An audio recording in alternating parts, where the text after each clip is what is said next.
Hello, and welcome back to another episode of Minority Reports podcast and digital series. I am your host, Mona Sheikh. You guys, it is Friday, TGIF. It has been a long week, so I am very excited for the weekend, although I will be pretty much working throughout the weekend, but it's the weekend. It's the freaking weekend, so I'm very happy to be here. You guys, I have a lovely guest today. I just learned right before we started this live stream that I had confused him for another person, because apparently brown people can also confuse other brown people for some more other brown people. That is apparently a thing that Mona Sheikh seemed to have specialized in. You guys, you can catch him in They Thems on Outfest. And he told me another credit, and it literally just left my brain because I saw him from the side of my eye cracking up, and now I totally lost the credit. But he's a very talented commercial and TV actor. Here's my very talented friend, Sean Dasani. How are you? Mona Sheikh. I'm doing great. How you doing? I'm good, thank you. I totally ruined your second credit, didn't I? Well, the first one too, actually. Did I? Well, the show, you were so close. And I was laughing at the story that you were telling folks. So it's These Thems, which is on Outfest. These Thems. Okay, not They Thems, These Thems. Okay. It's okay. I can see why the confusion, right? But it's a hilarious digital series on Outfest now, which is a new platform by Outfest, which is one of the longest running LGBTQ film festivals in the world. They launched their digital platform over COVID, because what else are you going to do, right? Right. So, so it's a great platform. So These Thems can be watched there. And then the other show is Razor Tongue, which is an Emmy award-winning show. It's on YouTube right now, 7 episodes. And I am in episode 1. I get to play very different characters in both of these shows. And they're both comedies. They're both great. So awesome. Awesome. Yeah. That's lovely. I mean, Let's start with the fact that you are currently not even in Los Angeles. Where are you? I am in North Carolina. At my parents' house. I drove cross country in September. It's something I've always wanted to do. I've always wanted to go across the country. And so I did. I drove across, had little stops along the way. And then I thought that I was just going to be with family for a couple of months. And the plan was to come back to LA in January. But mid-December, everyone was saying LA was like, I mean, everything was just like spiraling in LA. Right. And so I just thought there's no point to go back. So I've been here now, September, October, November, December, January. It's been 6 months. This is the longest I've been back. It's the longest I've been back. How are you holding your sanity together, living with your parents currently? How is that working out as an adult? You know, I feel like I have to remember that all the self-care things that I used to do, it's so easy when you're by yourself. It's like you can do your routine, you can do your morning pages, you can do your thing. But there's this thing, my parents are very different from each other. Like my dad's a morning person and my mom's a night owl. So she's going to bed sometimes at 3:30, 4 in the morning. Oh, wow. Waking up at 4:30 in the morning. And then I feel like this constant like, oh, I should be awake when my dad's awake. I should be there when he's having breakfast. Like I feel that I should be doing, all these things, but like sometimes I don't sleep till late myself. So I don't know. I have to remember to have my self-care practices. Yeah. So I think I've done my journal like 3 times since I've been here. And those 3 times I'm like, don't forget to do it tomorrow because you need to be doing this stuff. Like it's tough to be an adult around family after not doing that for a while, but yeah. They're great. I can't complain. They're at the end of the day, my parents are very, very sweet. Now, Sean, is your family from India? Yes. My dad is from Mumbai. Okay. From Pune and Mumbai. He spent time in both places as a child. And my mom is from New Delhi. And my mom is Punjabi. My dad is Sindhi. Wow. They did not meet until they came to the U.S. So they actually had a love marriage. They met in North Carolina of all places, because I mean, how many South Asians are you going to meet in North Carolina in the 70s? So one. You're just going to meet one and you're going to marry that person. You're going to marry that person and be like, yo. And yeah, so that's what It's happened. just you and me here. Let's just get married at this point. For sure, for sure. Yeah. It's a funny story because my dad is like 8 years older than my mom. Okay. And he knew her uncle. And so when she first met him, she was introduced to him, and it wasn't like a arrangement or anything. It was just like a coincidence. Yeah. She met him as her uncle's friend. And so when she first met him, she called him uncle when she first met him. And he was like, don't call me that. Because for him, he felt like love at first sight. Oh. Our way of, Uncle, are you interested in marrying me? yeah.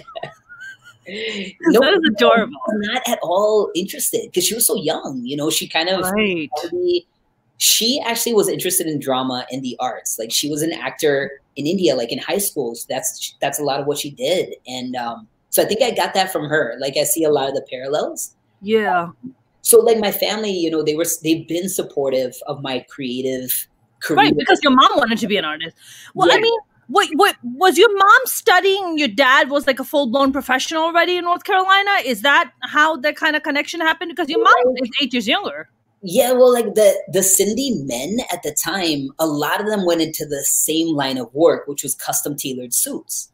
So my dad left India. He went to Hong Kong where he had like uncles who taught him how to be a custom suit, like, whoa, like how do you measure people? How do you take measurements? So this is crazy because I heard this story not too long ago.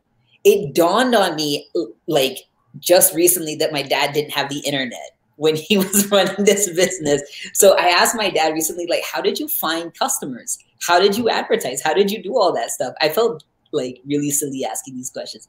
He was like, look, in the 70s, he went to Hong Kong for like 2 years to train. He came to America and he had a suitcase full of fabrics and then another suitcase with like his stuff, right? So he would go to like different cities like Chicago, LA, New York, and all that. And he would go into a hotel and he would set up shop and he would put out these samples of fabric. And like the week before he got there, he would put an ad in the newspaper, such and such fashions coming to the Holiday Inn, custom tailored suits and all that stuff. And he would get all these like doctors and lawyers and like business folks to come and he would measure them. He'd send the measurements back to Hong Kong. They'd make the suits. It would take him 3 weeks. In the meantime, he would go to other cities, come back to that first city 3 weeks later, get the suit, and then deliver it to the client. And he was using the newspaper and the phone book. Wow. And his customers.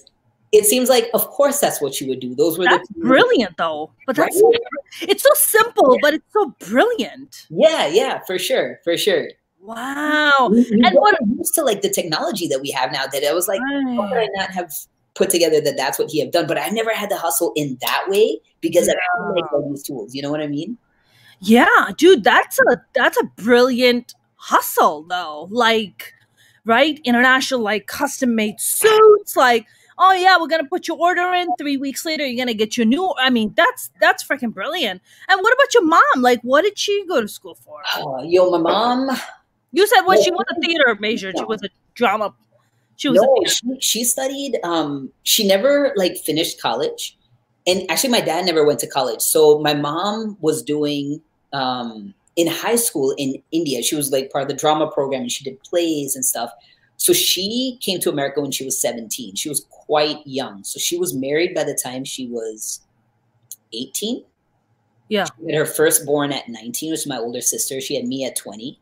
And then a few years later, she had my younger sister. So she never like got a chance to pursue like in the career that she wanted to. But she's always been an amazing mom, Yeah. And I've learned a lot from her over the year. Yeah. I think it's like sometimes I look back, I'm like, man, the level of sacrifice that she made for us. I'm like, you had to love us so much to be making those kinds of sacrifices. And I think that's something that parents understand in ways that, I don't know, maybe I'm like, I wouldn't do it. I'm like, my kid, I would not be making those kinds of sacrifices. I don't have kids, so maybe that's Guess who else doesn't have kids? This chick right here. Like, honestly, John, for me, it's just like, I think the older I get, the more it becomes about, do I want to pass on my fucked upness to somebody else. And I'm like, I'm not making an eyeball only to fuck it up. Like, I'm not doing that. I'll adopt kids, but I just feel like the world is so overpopulated. Why can't we take care of the kids that are already here rather than go out and make a new one? Like, why? I feel the same way. I also think as creative people, like there are other ways of like birthing. There are other ways of like leaving something behind or putting something out there. And not that it's the same thing at all, but it's our way. You know what I mean? Yes. So, yes. I 100% agree. I mean, so you're a middle child. You're an older and a younger, right? I am. I very much am. I'm just gonna put this out there right now, Sean. This is like a pretty middle child syndrome. I'm sure you've heard of it. Hanging out with your parents during the pandemic. I'm just saying. Yeah, I am classic to a T. I am like always there. I'm the only one that's like in a creative field. I'm like very different from my siblings. You know, what do they do? My older sister is in the medical industry. She's a physician's assistant. Okay. Endocrinology. My younger sister is in real estate. She's a commercial real estate broker and also very savvy investor. Very, very smart. They're both very, very smart. I love that. Well, you're smart. Thank you. You're saving money living with your parents right now. That's brilliant. That's brilliant. Thanks, Mona. You make me feel good. Yes, you're saving money. Fuck that. Who wants to listen? If I had family where I could just pick up my shit and just go stay with them and save a bunch of cash, I would. But I don't have access to stuff like that. You know, you can come over. You want to come over? You can come over. You're so sweet. I would love to. Well, before the live stream started, you said that your mom like treats you like as if you're still a baby or still a child. You said that she doesn't even let you do the dishes. She doesn't let me do the dishes. I still That's amazing. Try and get it in. No, I'll tell you what. My dad would tell me, you know, a couple months ago, he was like, your mom loves you more than she loves me. I was like, what do you mean? Wow. And I literally would see moments where, okay, we do this. We soak. I got them into the habit of, I'm a health nut. Mm-hmm. I got them into the habit of soaking almonds at night. And then we eat our almonds, like peel the thing and it's all soft and soaked. It's supposed to be like better for you and stuff. And 30 almonds because we each eat 10. And so for a while we were running low on almonds and my mom would tell my dad at night, like, there's not enough almonds for you. These are all for him. And then I wouldn't know anything about it until the next morning. I'd see my dad and he's in a weird mood. I'm like, what's going on? Like, what's up? And then he didn't want to tell me because he felt like he was gonna get in trouble. And so I was like, later that afternoon, I'd find out that my mom was really like, no, you can't eat it. Or that's his bread. He eats the gluten-free bread. Don't eat his bread. Wow. She's seriously protective in some way. Dude, mom's looking out big time. Are you kidding me? For sure, for sure. Your mom is like a giant cheerleader of yours. And like, she is. Plus like bodyguard and soldier. Like, that's amazing. Yeah, for sure, for sure. I don't know what I did in the last life to deserve so much protection. Oh, well, you're a lovely human being. Why wouldn't you deserve it? I wanted to actually ask you, did you, when you're born and raised in North Carolina, right? Yeah. Mm-hmm. I mean, when you were growing up, did your parents teach you Punjabi or Sindhi, or were they of the mindset, like a lot of immigrants were or have been, that we want our kid to assimilate in, and I don't want my kid to stand out because we're immigrants and get picked on, so we're not going to teach him the languages, Yeah, that's a good question. Now that I'm thinking about it, I feel like it was a little bit of both. Because yes, Sindhi was actually my first language. I grew up mostly around my dad's family. He has a big family. My mom's family is a little bit smaller. And I grew up around all my dads. And my mom actually learned Sindhi like super quick. Sindhi was my first language growing up. I really didn't learn English till I started going to school. And then I started learning, like listening to and picking up on the different words and stuff. And then of course, like TV, cartoons, all that stuff. But I feel like there was this sense of we want our kids to blend in. Mm-hmm. Like I feel like we didn't talk a whole lot about my parents' history. And as a kid, I'm like, I don't know why I never asked them. Like I didn't learn so many things about my parents until like well into adulthood. So I don't know why we didn't talk about like where were they during partition? Like what about like what was the 60s and 70s? Like we didn't talk about a lot of stuff. So I think they didn't want us to be so different. And North Carolina was such a like, especially Fayetteville, which is the town I grew up in, it was very like black and white. There weren't a whole lot of like South Asians when I was growing up. And so I think we all knew to kind of keep our head down and blend in, because I didn't want to have to explain, like, Mona, it wasn't even just being the brown thing. I was like, we were also vegetarian. And so like when I would tell my friends I'm vegetarian and then I would bring these like veggie hot dogs, I'm like, I didn't know how to explain to them what are veggie hot dogs when they look like real hot dogs. So I didn't want to have like conversations with people to explain things, you know what I mean? So I'm like, to like not have to explain myself. And then like gender identity stuff too, like there were so many other things to unpack that I didn't get there until later in life, you know? I mean, you just mentioned about the gender identity part, right? It's funny because you know, I've looked at your Facebook profile, but I think when I looked back at and I saw some of your old pictures, and you actually, when you had your short hair, I went through a phase when I had super short hair, and we looked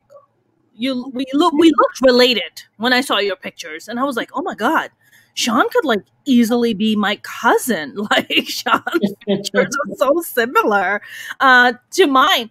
I mean, when you talk about like gender identity, right, Sean? I mean, you're a trans man.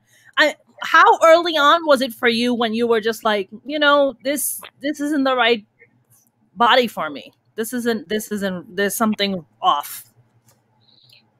Well, you know, it's interesting because like I just thought I was a boy up until I was like, I don't know, like 8, 9.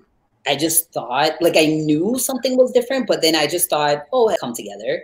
So like at 3 years old is usually the time when most people start forming their gender identity and kind of seeing like their parents, if it's a 2-parent household, you know, they see mom, dad, or they see their mother figure or father figure or whatever, and they start kind of understanding and seeing a difference, like being more observant of that. So literally I remember being 3, 4, 5 thinking, oh, I'm going to shave my face like my dad. I'm going to, you know, wear suits and ties, like, because I would watch him like get ready in the morning. And it wasn't until like I remember at 10 years old, I could see like girls were starting to wear bras in school. And something up here was like, uh-oh, I hope you don't ever have to do that. You know? And then, like, puberty was like, oh man, it was like terrible. Yeah. And that's when I thought, you know, so I have 2 sisters. I have an older and a younger, but I also grew up around a lot of cousins. And so one of my cousins who was 3 years older, we were like best friends. And he was like my male kind of like who I wanted to be and who I like. He was like my brother, you know, I looked up to him. And then my older sister was a year older. And so I saw her and I could feel like the expectation was to be like her, like with aunties. Like I could see that people were expecting me to kind of be like her. And, but I just want to be like him, you know? Yeah. I mean, do you still kind of consider him a role model for you, or that was just a kind of a childhood phase you were going through? You know, so he passed away. He passed away when. Oh, I'm sorry. That's okay. You know, I mean, I still feel his presence. You know, I don't know. I'm sure his soul is where it's at, but I'll always remember him. Yeah. He passed away when I was just before I turned 20. Was he sick? Yeah, he had kidney disease. Jeez. He had kidney disease for a lot of his younger life, but he wasn't diagnosed until he was a teenager. I learned a lot about dialysis. So he was 16, I was 13. And he had it, you know, his body held it for like 6 years before, you know, he was just tired. He was tired of dialysis treatments and kind of the back and forth. And he really didn't actually want to have a kidney transplant. From the research that he had done, he wasn't convinced that it was the way to go. Yeah, so he made a decision not to have a transplant, and so yeah, at some point his body just couldn't give out. Yeah, Yeah, your body just gives up.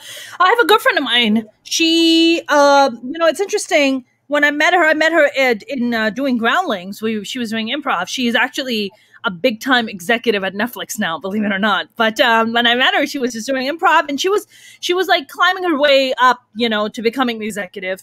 And I remember meeting her, and she's just a lovely, kind, gracious human being.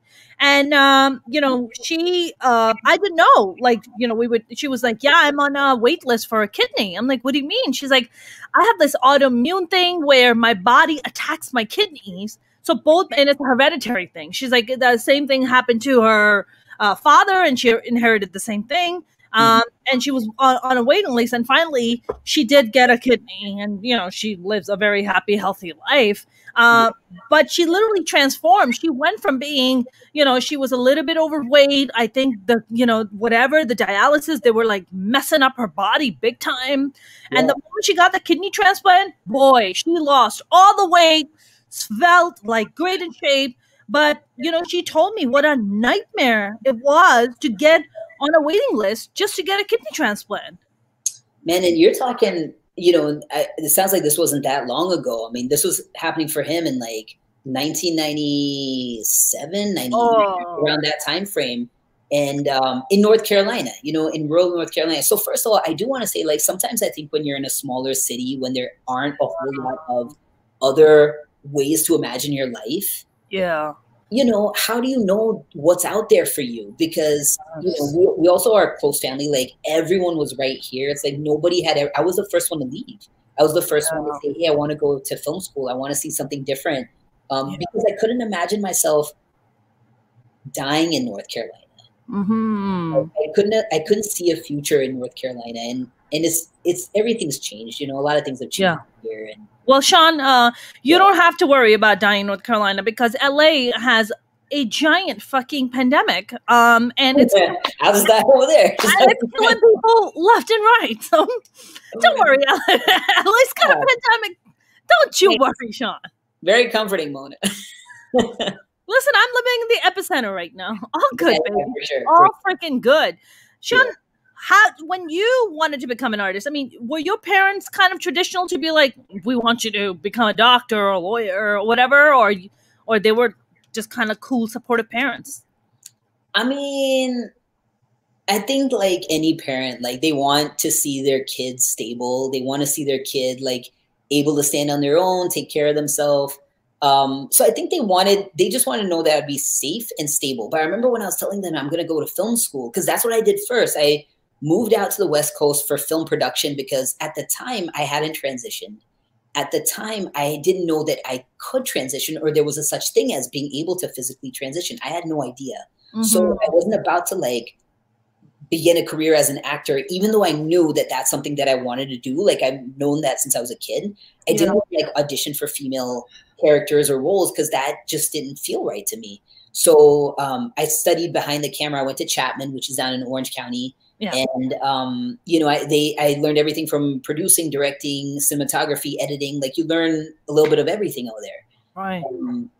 And when I told my parents that I wanted to go, they were really scared. I think the first thing they thought, and I remember like we had some conversations about this, like they kind of sat me down and they talked about like what Bollywood is like and like how tough it is for women in Bollywood and the types of things, you know, and I was like, what are you talking about? Like, I ain't gonna have to deal with any of that mess. Like, I mean, you know, it's not like stuff doesn't happen in Hollywood. Obviously it does. Sure. I couldn't understand their thinking. Yeah. Have you heard of Harvey Weinstein? Yeah. Oh God. Yeah. We're, you know. Who doesn't want a overweight, gross looking dude jerking off in a plane in front of you? I mean, come on, people. These are a step right then. I didn't know what these are winning combinations, people. Let's go. Let's make that happen. All right. Yeah. Yeah. It's unfortunate. You know, I think I'm not the biggest person on social media. Like I like to have time off in nature and not be tied to electronics or computers or social media and stuff. But like the value in what we have now and being able to communicate in this way and being able to, I mean, Me Too, you know what I mean? Like the Me Too movement and like any social movement, it's like we're able to communicate in such in a much more powerful way today. We didn't have these tools before. you know, and I feel like we're able to have each other's back in a way today where if something happened to somebody back in the day and they're like an actor, like coming up on the rise, especially as a female bodied or female presenting person, then, I mean, it's like they would be told like your career is over. Like you can't say this because blank. And then like, how would they ever like get the support that they need? You know what I mean? Like I feel grateful that it's very different today.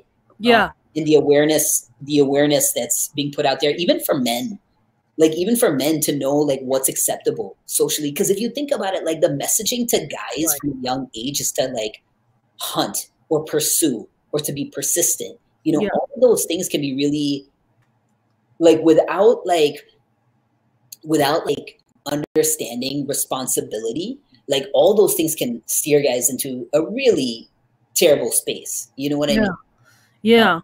Yeah, absolutely. I mean, I feel like, look, I think globally, look, we come from a culture that's a highly patriarchal and a very toxic culture when it comes to those kind of things. Like the misogyny is rampant. Not that misogyny isn't rampant in America, in the Western cultures, but not as much, perhaps. You know, I mean, as a woman who grew up in Pakistan, I assure you that, you know, just the kind of shit that I witnessed and experienced. I mean, you know, you share that stuff with people and they're like, what the fuck? Like, what kind of fucked up shit have you seen? Like, you know, I mean, for me, I don't know. I mean, did you as a kid go back to Mumbai a lot or to New Delhi? And was that? I mean, we went a few times. We went to India, like at least, I don't know, 5 or 6 times. So not like many times, but each time I went, I was like, I could feel the difference. Like I could absolutely feel the difference, especially as someone initially read and presenting maybe female, and somebody who then also presented non-binary, where folks couldn't tell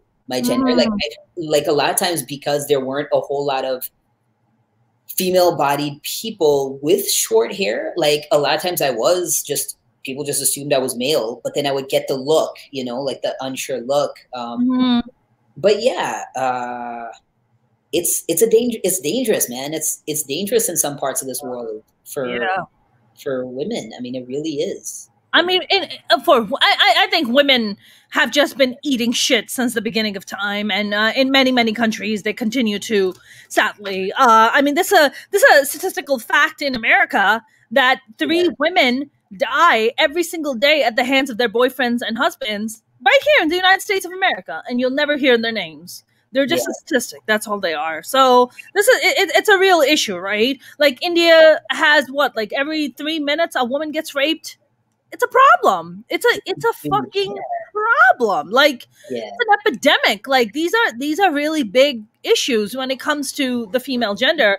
But I mean, for you, Sean, I'm really curious to know, like, that process of you going through that. Like, were your parents like sitting you down and trying to talk to you and being like, hey, or your mom saying, hey, why aren't you being more girly? Or, you know, why don't you do that? My mom would push that shit on me, and it would fucking drive me absolutely nuts because I was a tomboy. I grew up with 4 older brothers. I mean, I didn't want to be a girly girl. Why should I? I don't have sisters. I don't have girly girls. I'm a tomboy. I want to dress up like my brothers. My mom always tells me these stories that she would dress me up in like these nice dresses. And whenever the guests would come over, I would take my clothes off and go streaking in front of the guests. I'm like, how old were you? How old were you? 5, 6 years. So I'll answer your question, but I'm curious now that you're bringing it up, like, when did that change for you? When did tomboy feel like a phase for you, or do you feel like you're still a tomboy? I think I'm still a tomboy in many ways. I think being a stand-up comic, I think requires this kind of layer of like maybe this thick skin that can come across as tomboyish, right? But I think for me, the kind of transition about, you know, tomboy being a phase, I think for me, tomboy was also this self-protection thing. It was a protection thing that I put up, you know, on myself, because I thought that girls were weak and men were strong, because that's what I saw. I saw a lot of domestic violence. I grew up in a very domestically violent home.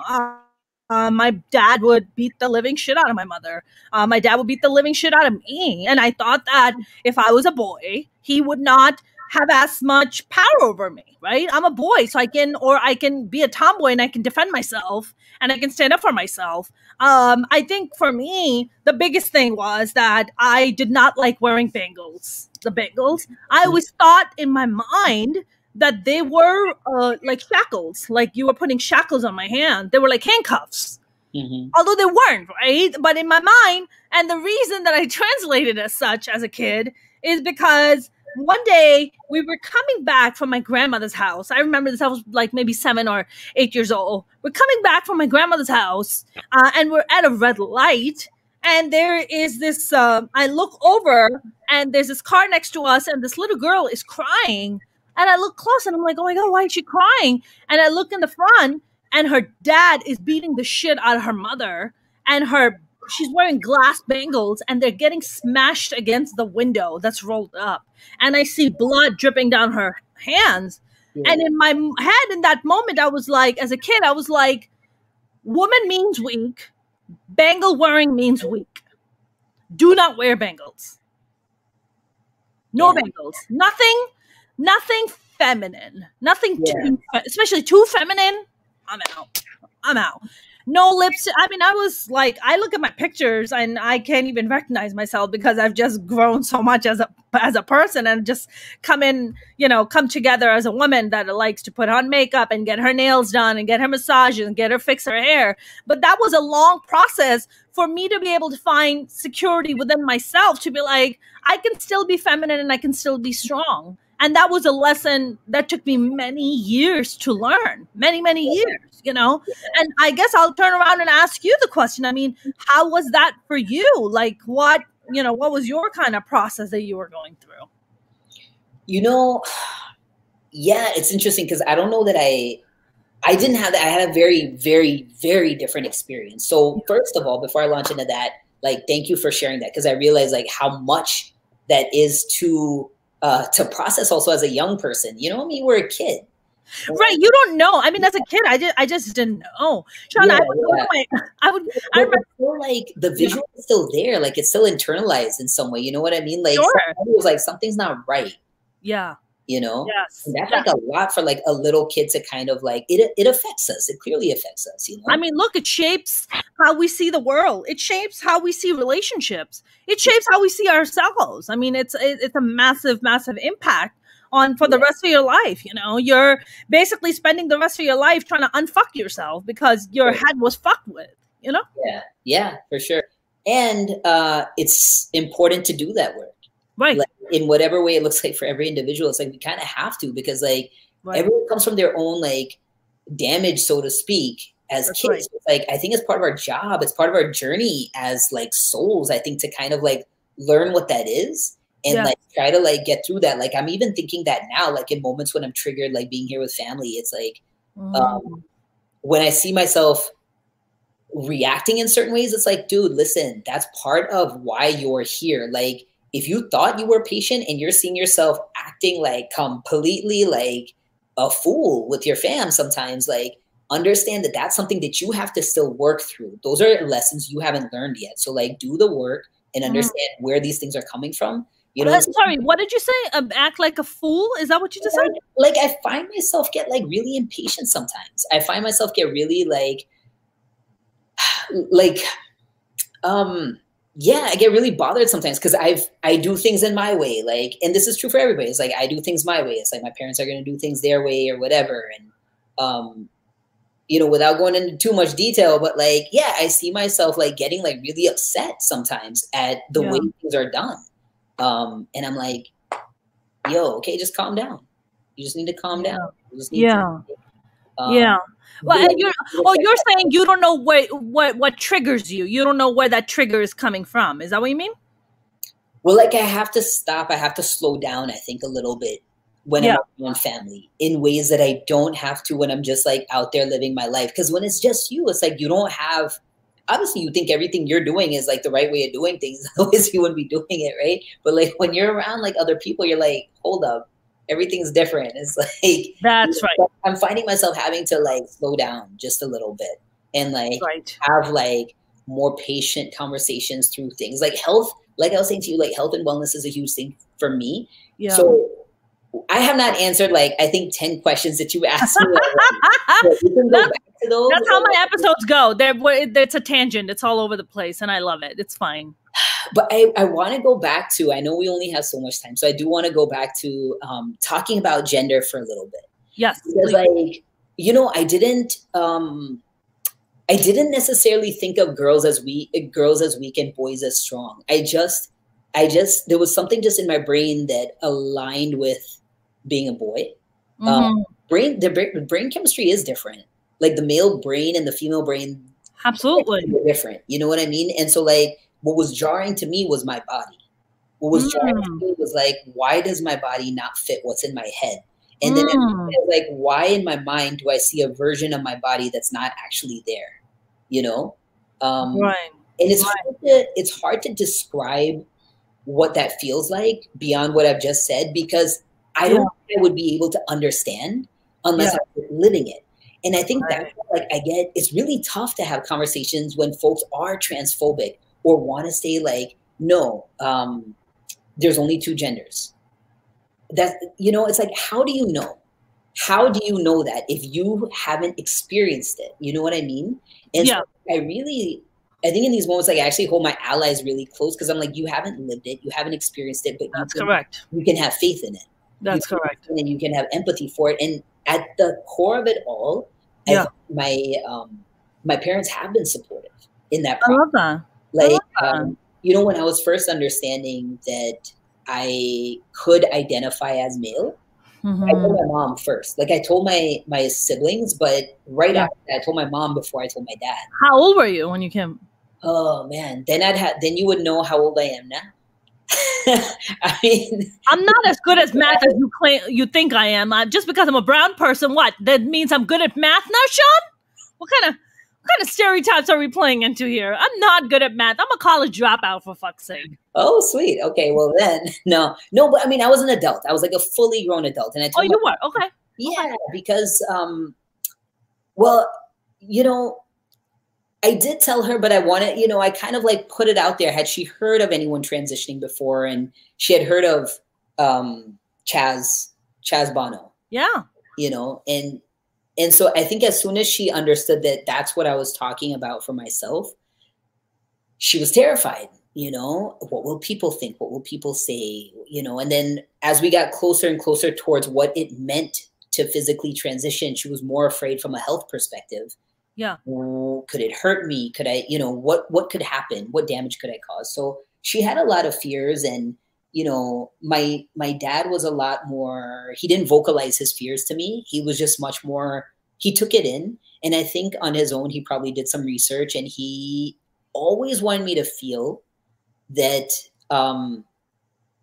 that whatever decisions I was making in life were my decisions. He always wanted me to feel that. And I feel like he has a really lovely way of just asking, do you think, and why do you think you want to? You know, he has a really lovely way of asking to understand without telling his kids what to do. And I really, really appreciate that about him. And I don't know if that's something that happened over time. Maybe that's something that happened over time, because it's something that I've come to appreciate anyway over time. Yeah, my parents both were, I think, post the physical transition, they saw that I was actually in a much better space with myself. And I think that was important to them, you know? Yeah. I mean, for you, like, as an adult, like, it sounds like your parents are pretty awesome people and should totally adopt me. What about your siblings? I mean, and your friends, people you grew up with. I mean, how was that? I mean, I would think North Carolina is a little bit on the conservative side. You know, yeah, I think for sure. I mean, it's part of the Bible Belt, you know, and it's interesting because my dad's a business person out here, and he has a lot of business community. I mean, he knows folks, bankers and, you know, lawyers and all. So a big business community. And Fayetteville is pretty tight knit. Like, it's not that hard to get yourself known, you know, in this town and get to know a lot of people and stuff. And so, you know, it's like when a person does physically transition, their community does too. Like their siblings do too. Like my sisters had to now say their brother Sean, and my parents had to say their son, Sean, and hi, Tim. Are we live? Oh, yeah, we're live. Hi, Tim. I saw that. What do you think we've been doing, Sean? Of course we're live, silly goose. No, we're just chilling. So but like, James said, "Hi, happy Friday, everybody. Welcome to the weekend." All right. Friday. James, happy Friday. Yeah. Oh man, Sean, that is so lovely. I think that's one of, if not one of, probably the smoothest transition story I've ever heard. Actually, it was very smooth. It was very smooth. And yeah. An anomaly. I know it's not always like that, but I do think that, like, you know, I feel grateful. I feel grateful. I really do. I don't know. Sean, did you feel scared? Was there like fear? Like, wow, I'm gonna go through this transition, or you were just like, no, I know, like, this is the right thing to do. This is when I will feel my whole complete true self, you know? By the time I decided to move forward with a physical transition, I wasn't afraid by then. And I only made that decision once I wasn't afraid. I think a lot of the fear came from, is this the right thing to do spiritually? Because I grew up, like, I have a very strong, like, spiritual foundation, you know? I grew up around spirituality, and I don't say religion because I think there's a difference. Yeah. And so I think I wanted to, you know, I spoke to my creator, you know, and I was like, I just want to make sure that what I'm doing is not saying to you that I'm rejecting what I was given. You know, and I came to arrive at, you know, well, what I was given was not just a physical body, but a whole being, like your thoughts, your essence. It's all there. All of that is what was given, you know, so you can't separate these two. And it's time to kind of unify. Yeah. And I felt like that was the most spiritual thing I could do, was like align myself, you know what I mean? Because think about it, Mona, it's like, how can a person like do anything in life when you're so, like, when you're going through so much like inner turmoil? How can you like think beyond yourself? Right. How can you create anything beautiful or great or anything out there when you're so like having such a tough time internally, you know? And I didn't want that anymore. Now you know how I've been feeling my entire life, Sean. Yeah. I mean, look, people go through it in different ways. Like, I think everyone has their own journey, but I do think that's the work. I do think that's the work. And like conversations like this can be super healing. Yes. Yes. I mean, for me, Sean, honestly, I really didn't know my ass from the hole in the ground for a long time. I would say probably till I hit my late 20s. I really just didn't know. Because I'd never been to therapy. I had never really worked out my issues. So they were all just piling on. You know, I was in a relationship. I was married for 9.5 years. The person I was married to was also pretty verbally and psychologically and emotionally abusive. So it's like, you know, they say when you grow up in abuse, it's home. So then you end up marrying somebody who's also abusive because that's just all you know, right? So you just kind of fall into that. But I think in my 20s is when I really started taking a hang of my life. And I was like, I got to figure this shit out. I can't walk around being this damaged because I can't function. I literally don't know how to function in the world because I come across as a weirdo. I feel like a weirdo. I don't understand my own thoughts. I don't understand myself and my true self, and I got to get to it. And I think therapy had been a huge factor for me. What about yourself? Did you kind of go through therapy and kind of work that stuff out too, or was it more just working on your own? I did go through therapy. Therapy's great. Listen, I advocate that for everyone. I do too. I think it can be life-saving for a lot of people. Yes. You know what I mean? I think I sought community.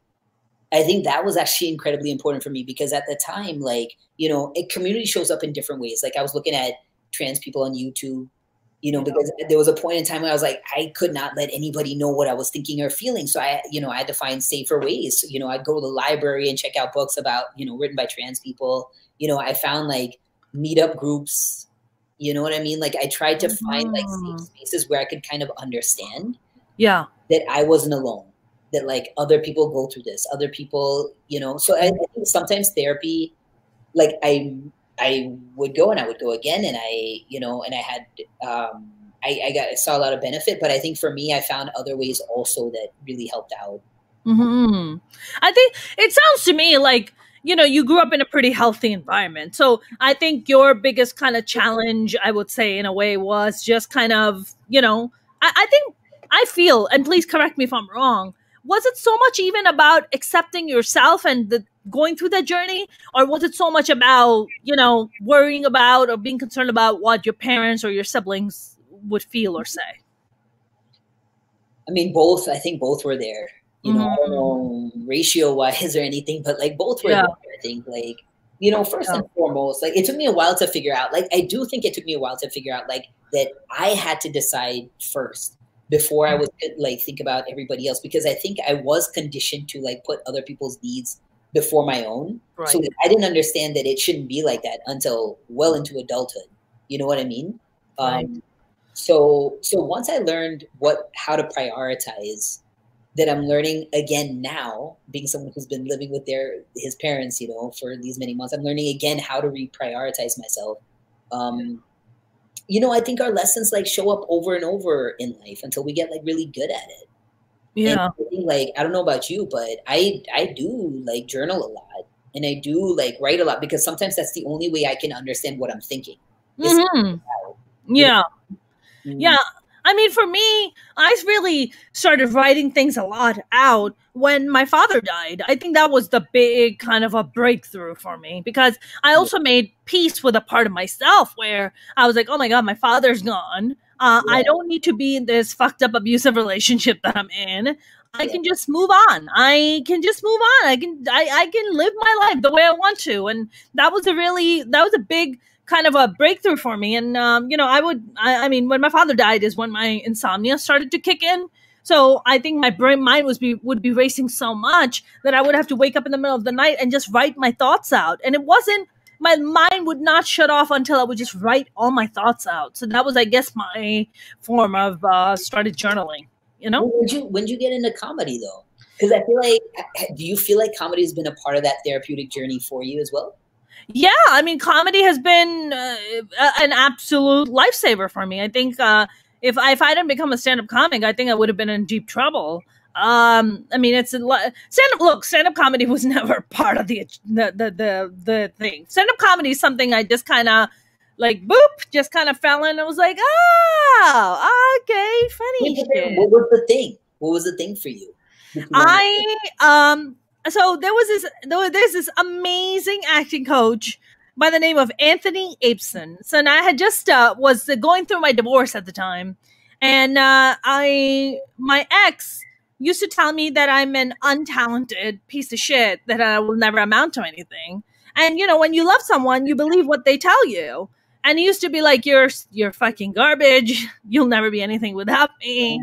So I think was taking acting classes at the time, and I was a stage actor briefly in New York. So I learned about this other acting coach, Anthony Apeson, God bless him. I went to his class, and you had to audition for his class, and that's the only way you could get in his class. And I remember going to do an audition, and I remember very specifically telling him this, and I was like, Anthony, if I'm like untalented and I don't have it, just let me know. Like, it's fine. I'll just do something else. I'll figure something else out. But just don't lie to me. Just tell me that I suck, I'm untalented, and then I won't pursue this. And he was like, I'll be the judge of that. And I started doing this monologue, and then like mid monologue, he just stopped me, and he was like, "Can I ask you something?" I was like, "Yeah." He's like, "Who the fuck told you you're untalented?" And I was like, oh, my ex-husband used to say that I'm untalented and I shouldn't really pursue this. Yeah. And he was like, he's like, first of all, what are you doing tonight? I have my class tonight, so you should come to my class. And he goes, second, can you call him after this class and tell him to go fuck himself? And that's what Anthony Apeson said. I was like, oh, damn, Anthony coming through right now. Big time coming through. His class changed me, Sean. Yeah. His class was the universe sending me like a lifeline, like literally. Yeah. I would go to his class, and I didn't know you had so much fun doing acting. I didn't know that was a thing. Yeah. You know, I would have so much fun, and he made me feel so open and so free in his classes that I would say a lot of like funny, crazy shit. And one day he pulled me aside. Okay, I remember this one specific actor, and he was talking about he had gotten booked for like a hand job, not for like advertising his hands. Job. Okay, I got what you're saying. You know what I'm saying? Like those hands, very different kind of a hand job. Yes. And I was like, wow. I was like, oh, you're gonna make so much money with your hand jobs. And the whole class fucking erupted in laughter. And Anthony pulled me aside after the class, and he was like, you're very funny, right? And I was like, me? He's like, yeah, you're very fucking funny. And I was like, oh, I don't think I'm funny. I just want to be a dramatic actress. He's like, oh, you can still be a dramatic actress, but you're very funny. He said, have you ever considered doing comedy? And I was like, I can't do comedy. Like, I didn't have that kind of confidence in myself. So I was like, no. And then I was briefly working at Morgan Stanley. And there was this girl who worked in a separate department. Yeah, I'm a former finance girl. That's what I used to work on the trading floor in New York City. Yeah. I don't know that I knew this about you, but that makes so much sense. Yeah, it does. What about that makes sense to you, Sean? I don't know. When you said it, I was like, I see it. I see you like ringing the bell and mess, whatever they do out there. Get to it, motherfuckers! Let's go. That's it. I mean, listen, I was one of the only 4 women that worked on that trading floor. I mean, it was fucking doggy dog. Like, guys were brutal. Like, they were fucking mad aggressive. What do they do? Because this is such a different world. Dad like watches the stocks. Steal your money, Sean. That's what these workers do. No, what are you doing on the floor? Are you just looking at ticker symbols and yelling like Apple 132, Apple 131, Apple 133? What are you doing? No, so you're thinking more like Wall Street, like downtown. I'm talking about on the trading floor, working for Citibank. So I worked for Citibank on the trading floor. We were on the buy side, not the sell side. The sell side's a lot more aggressive than the buy side. Okay. But buy side is aggressive too, don't get me wrong. And I started working as an assistant. And then did so well, my boss promoted me and wanted me to become an analyst. So I did. Dang, Mona. You just said earlier you don't know math. You just said it earlier. and why do you think I don't pursue that fucking career? Well, you got promoted. I don't know. I was like, yo, let me make that money and let me get the fuck out. That's what I did. Maybe there's like a corporate comedy gig back at Citibank. Listen, corporate gigs pay a lot of money. Let me tell you, Sean. You make a lot of money doing corporate gigs. Veer Das, who's the biggest Indian comedian. I don't know if you've heard of him and who he is. Veer gets paid for corporate gigs. I shit you not. For about 30 minutes, he gets paid about upwards of $32,000 US. Yeah, that's how much money he makes. He's and besides that, Veer totally deserves it. He's a lovely human being. On top of it, he's great. He's a great dude too, But Sean, I know we have limited time, so I'm gonna try to get more to your work. Sure. I mean, you have your hands in a lot of things. You're also a producer. You're also an actor. How long did you start pursuing acting? I got into acting. I had just done 2014. I had just directed a series of videos for a dance app, the Learn Bhangra app. So I think now there must be like a couple of apps on the app stores, whatever, that teach you how to do Bhangra. But this was the first one. Did you say punk rap? Is that what you said? Bhangra. Okay. Yeah.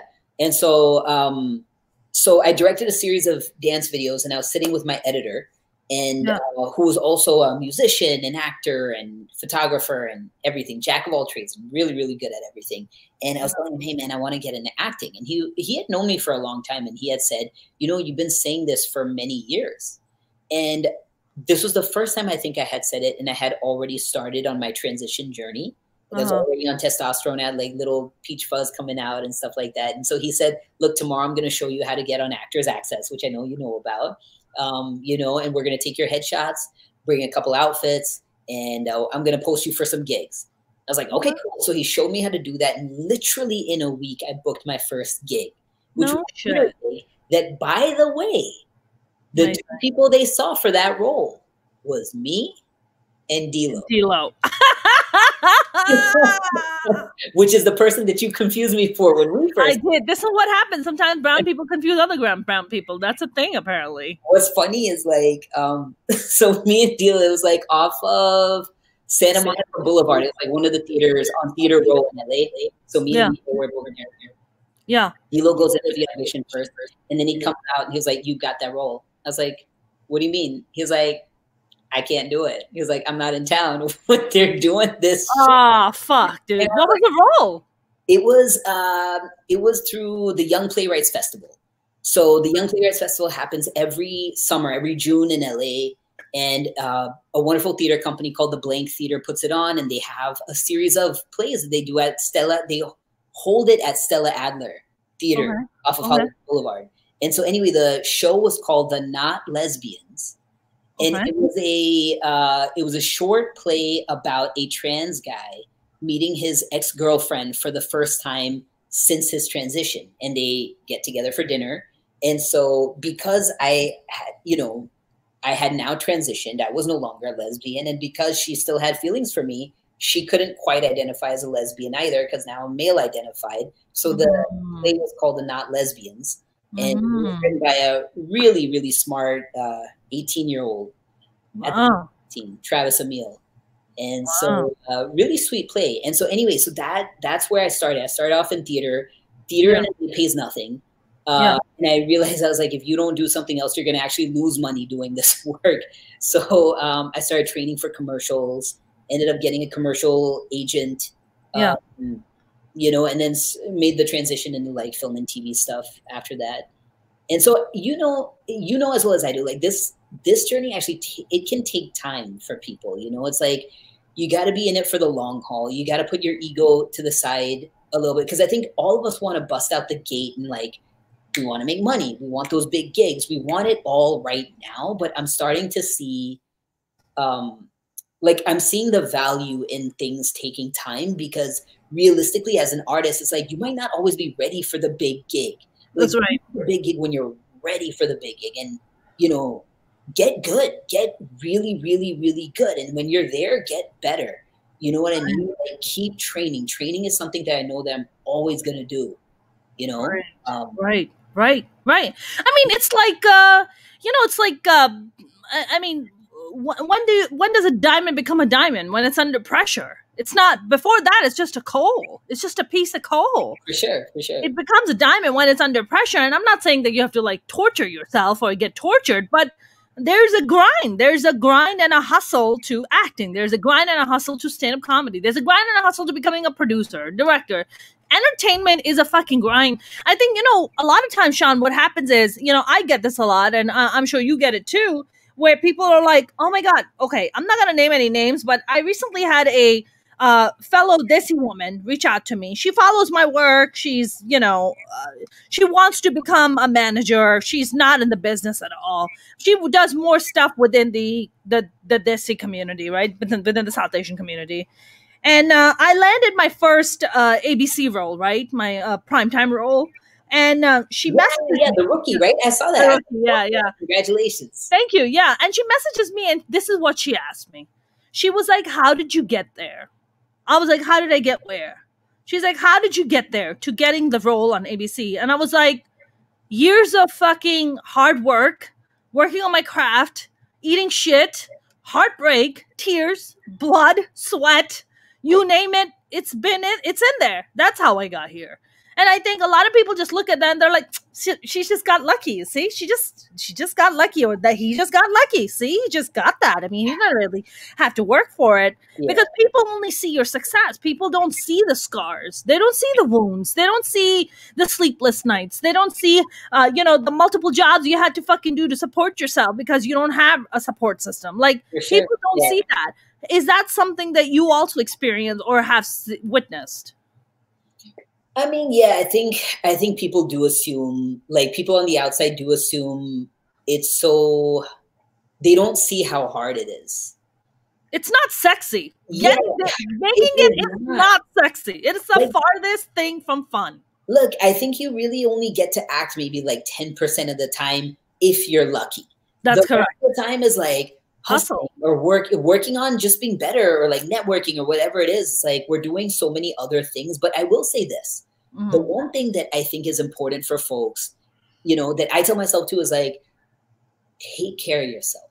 Like, I don't care what it is, however demanding you're feeling, if you're off, if something's not feeling right, if you're so stressed that it's like bottling up in here, you need to walk away for a second. Like, go get fresh air, take a walk, do whatever you got to do. But like, don't let that pressure, like you talked about the pressure, like don't let that pressure become so all consuming that you're not enjoying your life. Like sometimes you have to step back and you're like, do I like being alive right now? Do I like being right now? You know, if the answer is no, then I think it's important not to necessarily like completely change course, but to do something differently.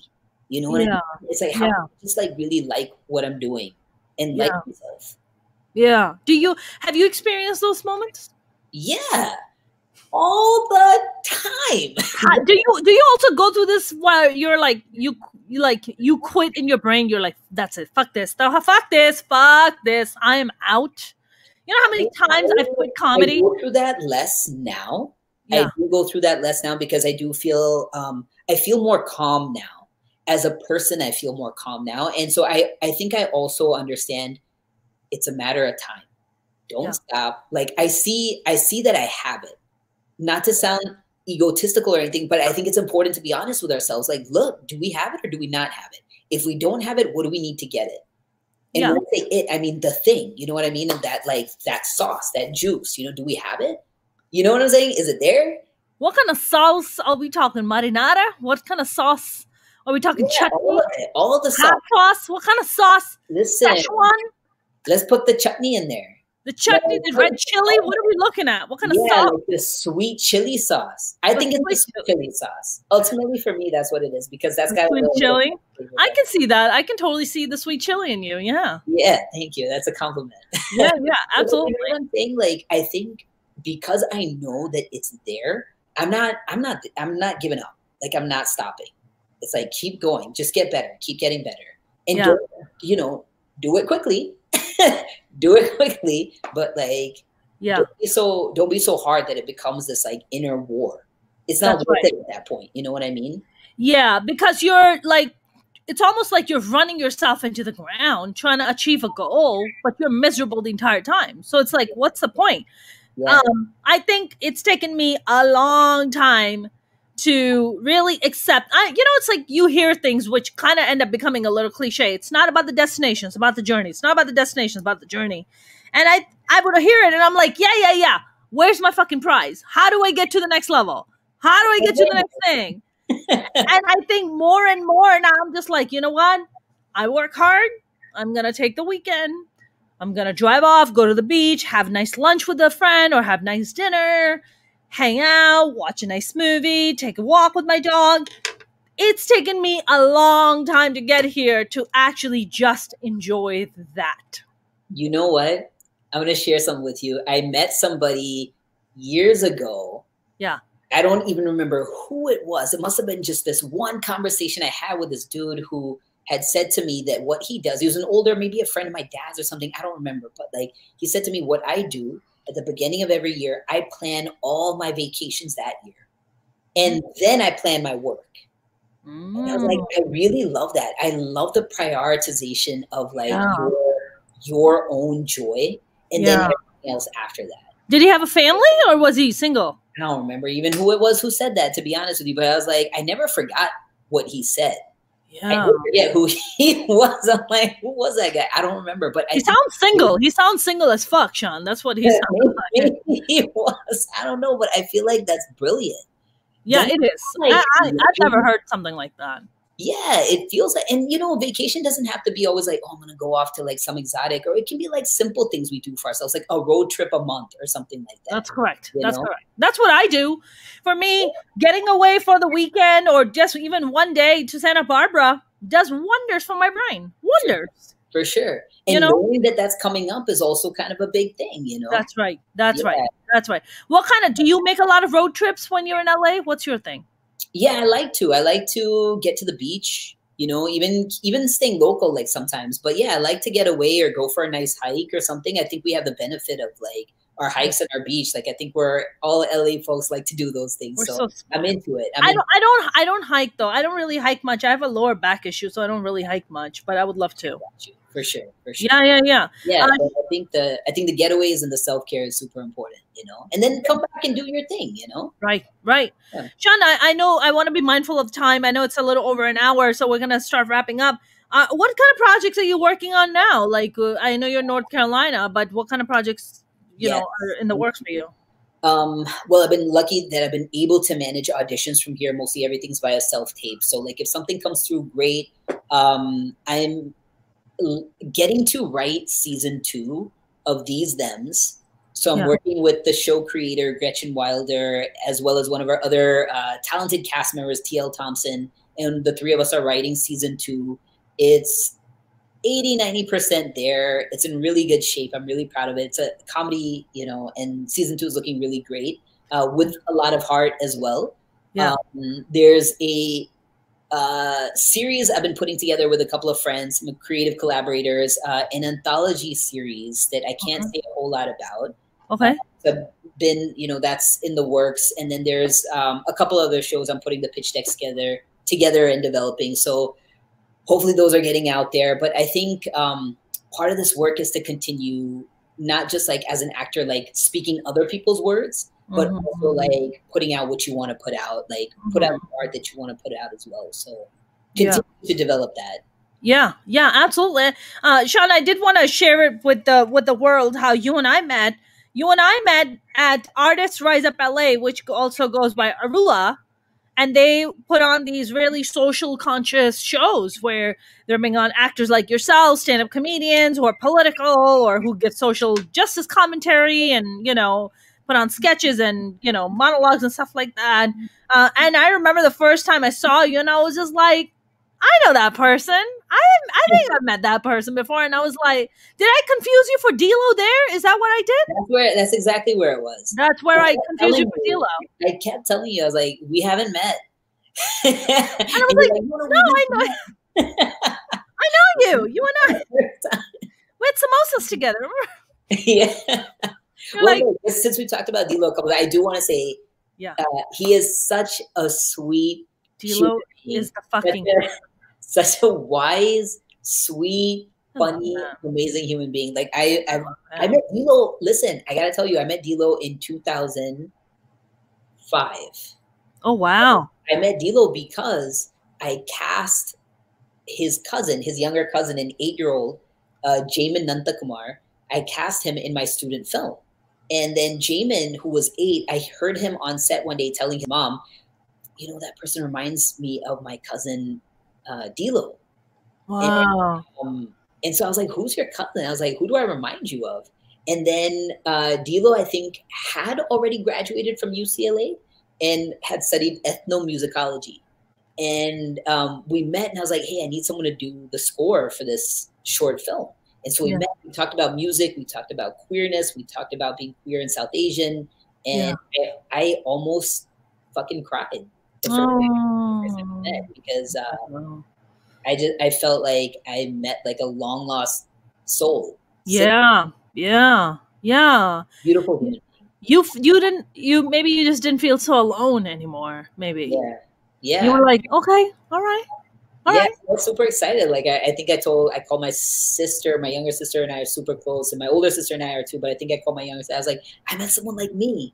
You know, because like I grew up in North Carolina. I never met anyone like me before. Yeah. You know? And so it was amazing. I mean, D-Lo is just such a lovely and a wonderful human being. Do your parents like? Do they talk to you about, you know, relationships, or, you know, do they talk to you about, hey, are you seeing someone? What's the deal? Or it's not? Oh yeah, I mean, they know. They pretty much know all my stuff. I'm pretty open with them.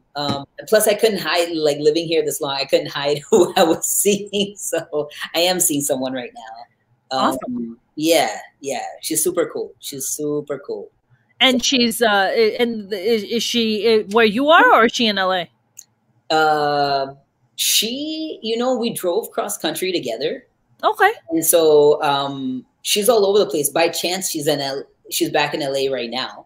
Okay. But yeah, I think we've both been kind of all over the place these last like 6-8 months.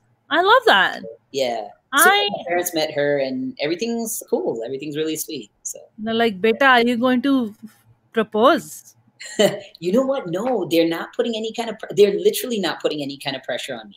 I love that. And, you know, we've been through a lot together. They've seen me go through other relationship heartbreak. They really have. And so I think at this point, they're really at a point where they're like, just be happy. Like, just be happy. That's all we want for you. And I really do feel that way. So yeah, I don't know, man. Like I had I don't know. I did some nice things in my previous births, I guess. I feel really blessed. You have a lot of really lovely karma. Honestly, maybe you probably did do a lot of lovely things in your past, but I think your current self is so also wonderful. So I'm not shocked to see all these wonderful things come your way. Listen, I think you're quite lovely yourself. I really enjoyed the conversation with you. I think we always have a good time when we talk. We always have a great conversation, you and I, Sean. We always bond. We always connect. I mean, I'm sure a lot of artists are feeling that way. Are you missing and kind of itching to just get back up on stage and perform and do all these things? I want to be on set. Like, I miss being on set. Yeah. I want to be on set. I want to like act. I want to put stuff out there. Yeah. I am missing that quite a bit. So yeah, I feel you. Hopefully soon. But in the meantime, like I want to just keep getting better. You know, I think that's that's the way to do it. Sean, this has been a lovely conversation. I know we went 11 minutes over, 11 minutes overboard. Do you like people to follow you on your Instagram or social media? Listen. Where can they follow you? Instagram would be best. Twitter, I have a Twitter. I really don't use it a whole lot. Facebook is, you know, whatever. But Instagram is @Sean Dasani. Okay. Nice and easy. Nice and easy. Nice and easy. Sean, this was such a lovely conversation. Thank you so much. Hey, thanks for having me on, Mona. All right, my friend. I love you. Take care. I'll see you soon. Take care. Bye-bye. That was my lovely friend, Sean Dasani. I learned so much about Sean today, and I think Sean learned a lot about me. You guys, I'm so excited for the weekend. I hope you guys have some lovely things lined up for the weekend. If you have not followed me on my YouTube channel, please do. It would really mean the world to me. I'm trying to get up to 1,000 subscribers. Okay. I'm at like 805 or something like that. So if you guys can go to youtube.com/Mona Sheikh comedian. And I'm also on TikTok trying to put out some fun videos. I'm also on Facebook. You can follow me there. And also I'm on Instagram and Twitter @Mona's Comedy. I know some of my fans on Facebook really respond a lot to my my sexy photos sometimes, but I try to keep that shit on the DL. You guys have a great weekend. I love you. Stay safe out there. Please put the damn mask on. Good night.